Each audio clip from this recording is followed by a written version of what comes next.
Olá você, meu amigo, meu companheiro de caminhada aí, minha companheira de caminhada aí, do Quarta Convida, mais um ano aí que nós estamos com esse programa da Ibrave Tremembé no ar. Quarta Convida começou num formato, passou para outro, agora estamos num formato um pouco mais objetivo, né?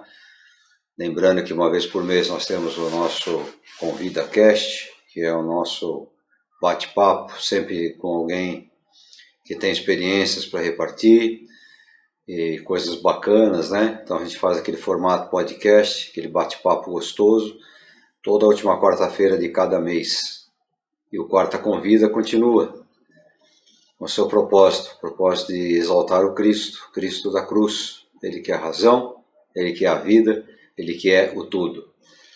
Não sei se você que está participando desse programa de hoje assistiu o programa da semana passada, em que eu usei o seguinte tema: por que eu não sou Seichonoye? Expliquei um pouquinho da filosofia, da religião oriental Seichonoye. Nosso objetivo não é criticar, não é apontar, nosso objetivo é comparar todas as religiões com o cristianismo.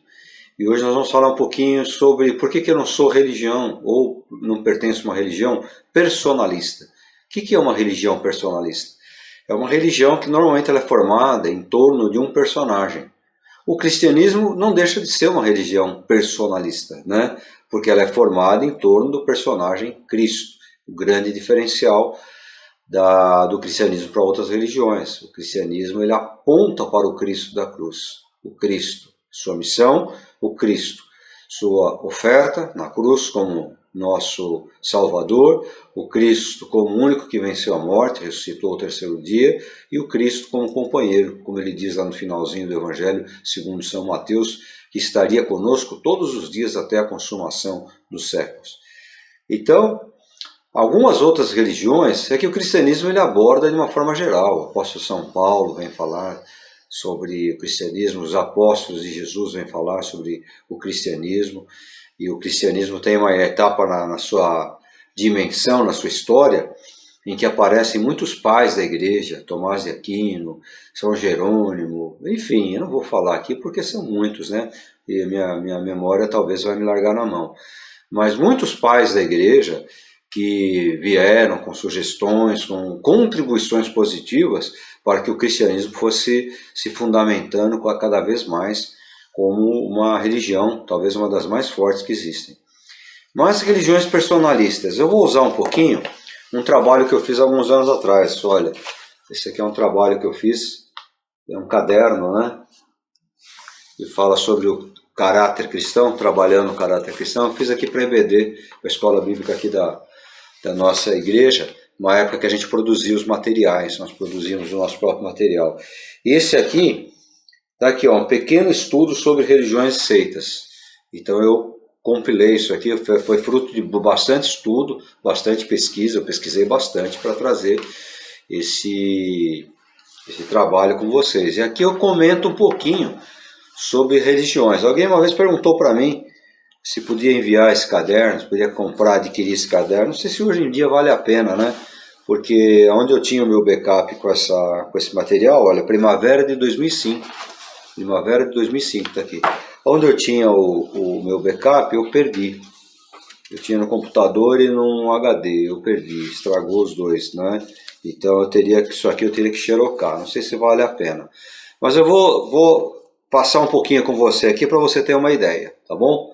Vamos passar um pouquinho aqui esse caderno meu aqui. Então eu vou começar comentando um pouquinho sobre o adventista do sétimo dia, o adventismo, né?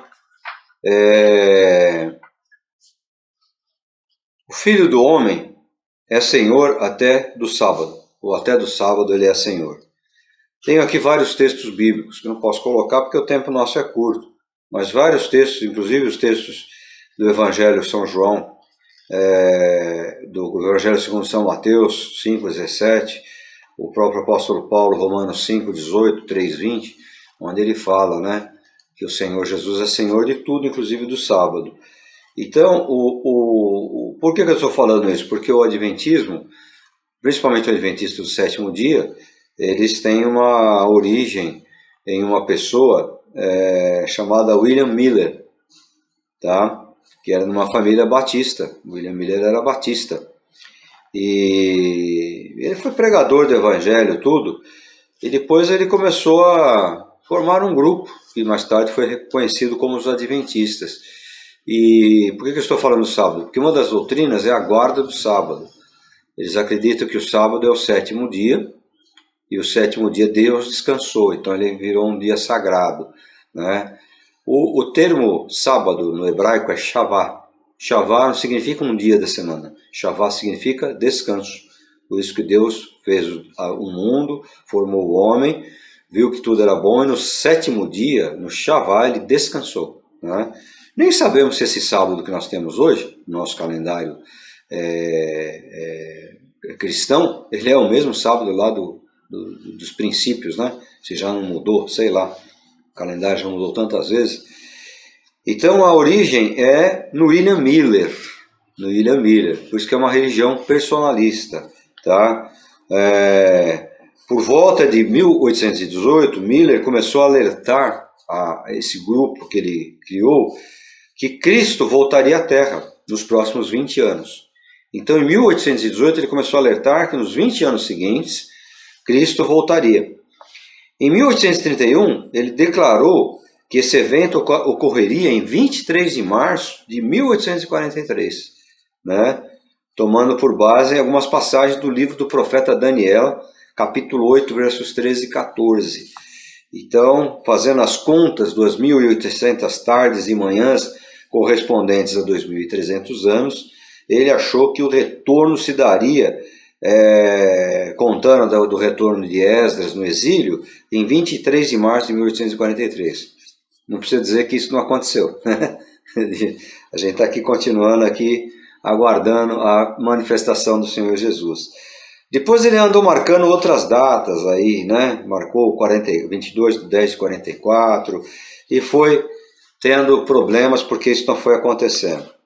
Então, dizem algumas referências bibliográficas que Miller, ele se arrependeu. No final da vida dele, ele procurou a igreja novamente, disse que tinha tido ideias esporádicas, e, enfim, ele diz, né, em algumas biografias, que ele abandonou a prática adventista.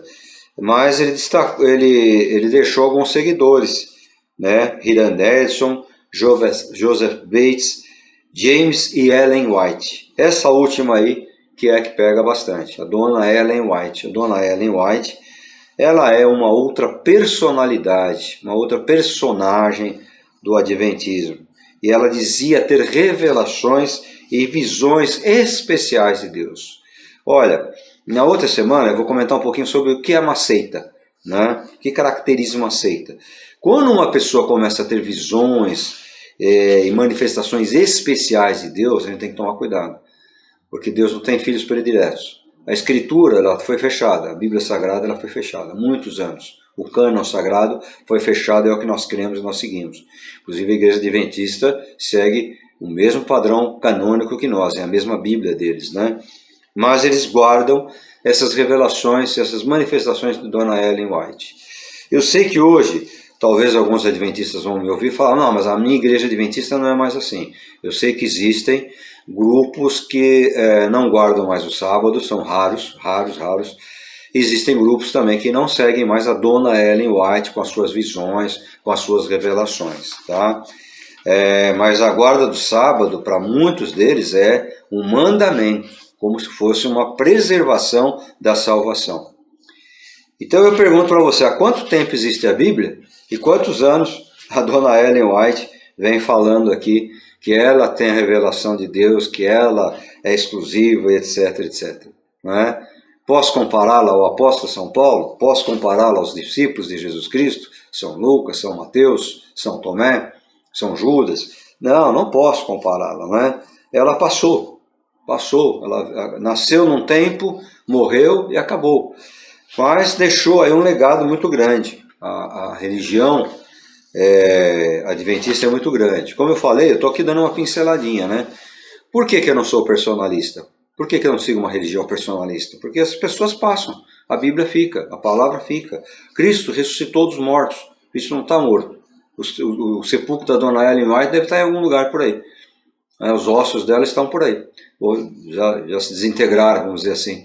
Mas Ellen White passou. O Adventismo permanece em cima de doutrinas dela, em cima de doutrinas lá do nosso amigo William Miller, né, que também morreu, e segundo algumas biografias ele até se arrependeu no final. Enfim, não vou entrar muito em detalhes, mas as pessoas passam, né? O Adventismo ele é baseado muito nessas pessoas, por isso que eu não posso fazer uma comparação. É uma religião cristã? Alguns consideram, outros não consideram. Eu deixo esse julgamento fora daqui, porque aqui eu estou falando como pastor e não como teólogo. O Quarta com Vida ele é um programa cristão, né? Então eu não venho aqui apontar dedo para nada. E eu não quero fazer críticas. No meu canal particular, canal Omar Bianchi, lá é um canal do teólogo Omar Bianchi, do cidadão Omar Bianchi. Aqui o Quarta com Vida é um trabalho da Ibrave Tremembé, de uma igreja batista renovada, que tem por única exclusiva base, que é a Bíblia Sagrada, mais nada. A Bíblia Sagrada, né? Então, eu estou aqui colocando essa base bíblica. Se é uma seita ou não, depois você faça o seu julgamento. Semana que vem, como eu falei, eu vou falar um pouquinho sobre seita. Mas vamos falar de uma outra religião personalista? Qual é o nome de Deus? Deus tem nome? Meu nome é Omar Bianchi. Meus pais colocaram esse nome em mim, Omar, e o Bianchi que eu herdei do meu pai, né? Bianchi, italiano. As Testemunhas de Jeová. Você, certamente, desculpa que está muito frio em São Paulo, na capital, né? E a garganta da gente vai... Você deve ter ouvido falar das Testemunhas de Jeová. Você já teve contato com eles, né? Aquele sábado friozinho que nem está agora aqui. 8 horas da manhã, alguém tocando a sua campainha, batendo na sua porta. Você fala, o que será que é? Será que é uma entrega aí do Mercado Livre? Aí, né? Aí você corre lá e tem um pessoal bonito, bem apresentado, muito educado, que te chamam, você tem 5 minutos e tal, e vão te apresentar. Trabalho nobre, bacana, viu? Trabalho bacana deles aí, de irem de porta em porta propagando a religião. Mas uma pena que há muita confusão na Testemunhas de Jeová. E uma delas é bater na tecla do nome de Deus. Tetragrama hebraico. Yud, Rei, Vav, Rei. São 4 letras hebraicas. Yud, Rei, Vav, Rei. Né? O tetragrama sagrado que identifica o nome Yahvé, Jeová, Jeová. Tá? O hebraico não tem vogais. Tem uns símbolozinhos lá que eles desenvolveram com o passar do tempo, os maçoretas desenvolveram, chamados símbolos maçoréticos, e alguns deles têm alguma aparência ou simbolismo nas nossas vogais, no nosso vocabulário. Então o nome Jeová, ele pode ser até mesmo contestado no hebraico, pode ser Javá, Javã, Jeová, Javá, Javá, Javeá, Jeová. Por quê? Porque é em cima desse tetragrama, porque lá no original não há o que nós chamamos de vogais. Se você fosse analisar grosso modo, seriam tudo consoantes. Mas eles batem na tecla que o nome é Jeová. E apesar de falarem muito de Cristo, eles não acreditam que Cristo é Deus. O Verbo que se fez carne habitou entre nós. Como diz o apóstolo São Paulo, como diz o próprio evangelista São João, não é? O Verbo se fez carne e habitou entre nós, e vimos a sua glória como a glória do unigênito do Pai, lá no capítulo 1 do Evangelho segundo São João. Então, para nós, ele é sim Deus Filho, a segunda pessoa da Trindade, Jesus Cristo. O Charles Taze Russell foi um iniciador desta religião chamada religião Testemunhas de Jeová. As raízes do Russell são raízes da Igreja Adventista do Sétimo Dia. Por isso que eu comecei falando um pouquinho na primeira parte sobre a religião adventista, né? Só que Russell vai se desviando, ele começa a apresentar alguns fundamentos da crença dele, tá? Ele tinha muitos envolvimentos, esse cara aí teve um envolvimento judicial, criminal, ele foi violento contra a esposa. Em 1913 ela conseguiu provar que Russell atraía com a Rose Bell, que era uma empregada dela, né? E pediu divórcio em 1913. Então, a acusação de abuso financeiro, fraudes, esse cara foi envolvido com muitas práticas erradas. Em 16, ele morreu, em 1916, mas deixou o Joseph Rutherford no lugar dele, que deu continuidade, né? Rutherford era um juiz, e ele é um advogado juiz, e ele deu continuidade às revelações de Russell, aos pensamentos de Russell. Foi onde então começou a se formar, né, o grupo Testemunhas de Jeová. Tem lá, acho que na Pensilvânia, se não me engano, a Torre de Vigia, que é onde eles produzem material. Eles têm uma Bíblia exclusiva deles, onde eles não citam o nome Deus, né, que é um nome muito genérico, realmente, mas eles citam Jeová, e batem nessa tecla que o nome de Deus é Jeová, e para o judeu é Jeová, para o árabe, para o muçulmano é Alá, para nós aqui brasileiros é Deus, né? O americano é God, né? Para o italiano é Dio, tanto faz o nome dele, mas o importante é que esse cara, esse Russell, ele deixando esse Rutherford no lugar dele, eles fazem uma religião em cima dos pensamentos deles, e essa coisa vai crescendo. Uma das coisas piores que tem é falar de Cristo, mas não aceitá-lo como Filho de Deus, como o próprio Deus que se fez carne. Tá? Como eu falei aqui, eu estou dando uma pinceladinha apenas. Uma pinceladinha. Seria interessante você estudar, né? Pena que esse material aqui eu não tenho eu perdi, eu preciso procurar novamente em algum backup antigo para ver se eu acho. Mas nesse trabalho meu aqui eu coloco todas as refutações dessas religiões. As refutações bíblicas, não é o que eu penso, o que a Bíblia fala. Tá? Mas é mais uma religião personalista. Né? Jeová é o fundador e organizador dessa religião. Alguns dizem seitas. Tá? Vós sois minhas testemunhas. Profeta Isaías, capítulo 43, versos 10, diz assim: vós sois minhas testemunhas, testemunhas, diz Jeová. Então daí vem essa definição deles. Não leram com certeza Atos 1:8, onde Jesus diz aos discípulos para serem testemunhas em Jerusalém, Judéia, Samaria e até os confins da terra. Ou seja, aqueles que creem no Cristo Jesus, o Filho de Deus, o próprio Deus, como único Senhor e Salvador. Apesar dos convites, às vezes eles fazem alguns convites bacanas, eu tenho aqui alguns anexos, né, aqui no fundo da apostila. A apostila até manchadinha pelo tempo, olha aí. Aqui é um convite dos Testemunhas de Jeová para um trabalho lá. As igrejas deles são chamadas de Salão do Reino. Como você ouvir falar Salão do Reino, é o templo dos Testemunhas de Jeová, ou das Testemunhas de Jeová. Tá? Então ali eles fazem convites, tal, colocam sobre Cristo, tá? Mas na verdade, não falam exatamente dele como o Senhor e Salvador. O maior homem que viveu. Quem é o maior homem que viveu? O Cristo da cruz, nosso Cristo, o Cristo que nós pregamos. Esse aqui é um folhetinho deles, à frente, e o verso do folhetinho deles, falando de Jesus, tudo, mas não colocando Jesus como Senhor e Salvador. Então esse é o grande problema.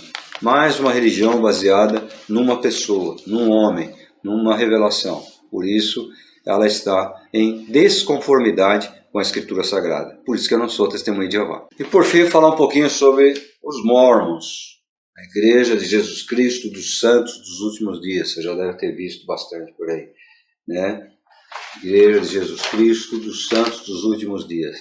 Também baseada em cima de um personagem, de uma personalidade chamado Joseph Smith. Nasceu em 23/12/1805. Diz que por volta de 1820 teve uma revelação onde ele teria visto o Pai, seu Filho Jesus Cristo no céu, e num diálogo com os mesmos perguntou qual era a igreja ou religião certa. Isso em 1820. Quer dizer, o cristianismo já existia há 1820 anos. Então ele tem essa revelação e aí ele descobre qual é a religião certa. Azar de quem nasceu antes de 1820, que se dane quem nasceu antes de 1820. Igual o que eu comentei antes, né? No Adventismo e no Testemunho de Jeová. Quer dizer, quem nasceu antes que se dane, né? Do cristianismo. Sendo que o cristianismo existe desde Gênesis 3,15, lá no proto-evangelho. O cristianismo já existe lá, já na promessa de Jesus, daquele que viria pisar, esmagar a cabeça da serpente, o filho, o descendente é Jesus Cristo, né? Então lá já nós temos uma razão do evangelho. Esse cara aqui, ele começou a formar uma liderança, começou a chamar os seguidores dele, os segundinhos dele de apóstolos, tá? Igual tivemos um movimento alguns anos atrás, ainda tem até hoje, chamado de G12 aqui na América Latina. Muitas igrejas aqui no Brasil assumiram o G12. Quando você vai pegar a raiz do G12, tem um pouquinho de mormonismo dele, né? Então, os líderes da igreja eram apóstolos, né? Tem um tal deles aqui que é o Mackay. Ele afirmou também que o Smith era o fundamento da igreja porque ele teve a revelação do Pai e do Filho. Não fala muito do Espírito Santo. Em cada país há um templo-sede.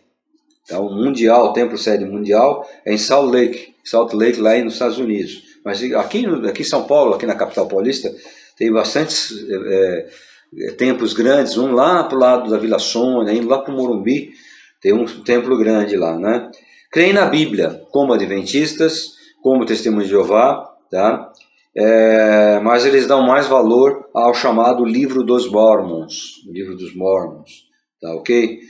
Smith morreu em 1844, e segundo consta nas biografias que a gente lê, ele estava em pleno estado de loucura, morreu maluco, tá?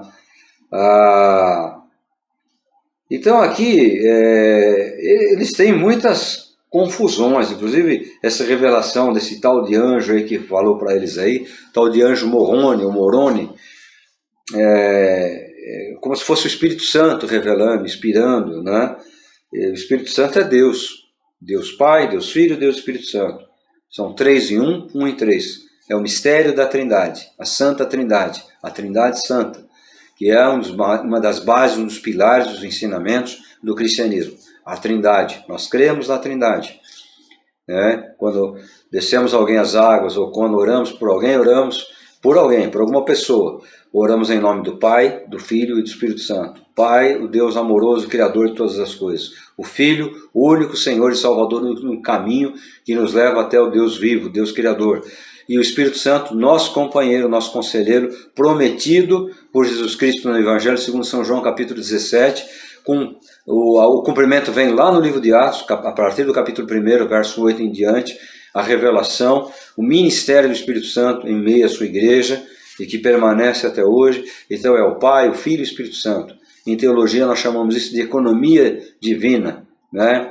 O Pai fazendo a obra, o Filho aplicando a obra e o Espírito Santo dando continuidade, como se fosse aqui no Brasil, deveria ser aqui no Brasil, os 3 segmentos que nós temos aqui: poder executivo, judiciário e legislativo, né? Hoje está tudo bagunçado, mas como as religiões também estão bagunçadas, né? O executivo quer executar mais que o legislativo não legisla, e o judiciário, pior ainda, que quer fazer todas as coisas.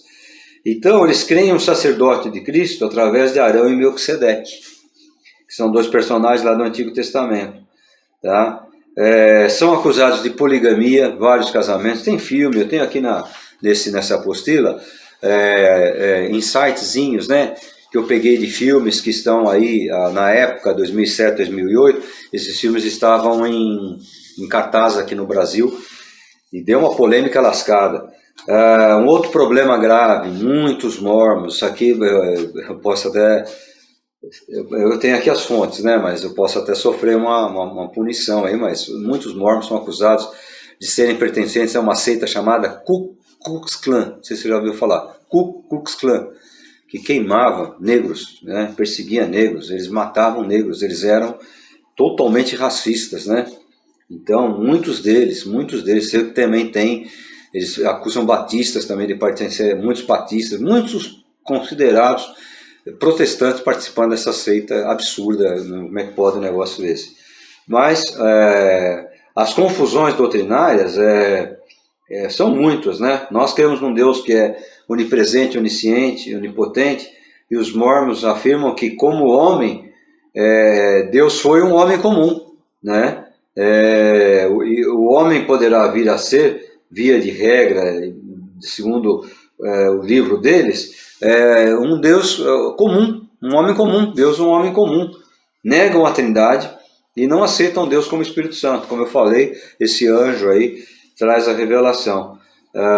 Então começa a ter conflitos básicos, né, fundamentais, que vão chocar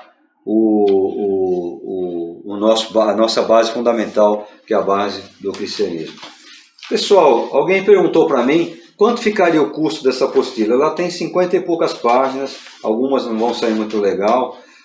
Se for calcular 40 ou 50 centavos a cópia, cada uma das cópias, uma apostila dessa com capinha, tudo bonitinha, ela sairia entre 25 e 30 reais. Né? Mais o envio, se você não estiver em São Paulo, fica um pouquinho mais caro. Se você tiver interesse, eu me dou o trabalho de fazer cópia, põe alguém aqui para fazer para mim a cópia e eu mando para você. É um trabalho bem enxugadinho, não é somente essas coisas que eu... aqui está o filme que eu falei, né?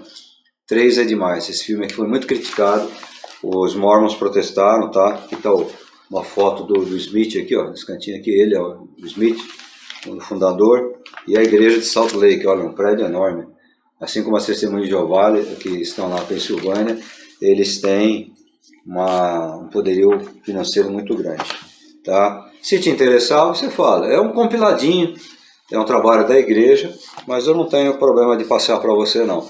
Então aqui eu falo um pouquinho sobre as seitas orientais, as artes marciais que são orientais, né, as lutas, falo um pouquinho aqui sobre a Igreja Católica Romana, falo um pouquinho sobre o Espiritismo, origem do Espiritismo, tudo sem atacar a ninguém. Meu objetivo aqui não era atacar, meu objetivo aqui é esclarecer as diferenças das seitas, das religiões do verdadeiro cristianismo.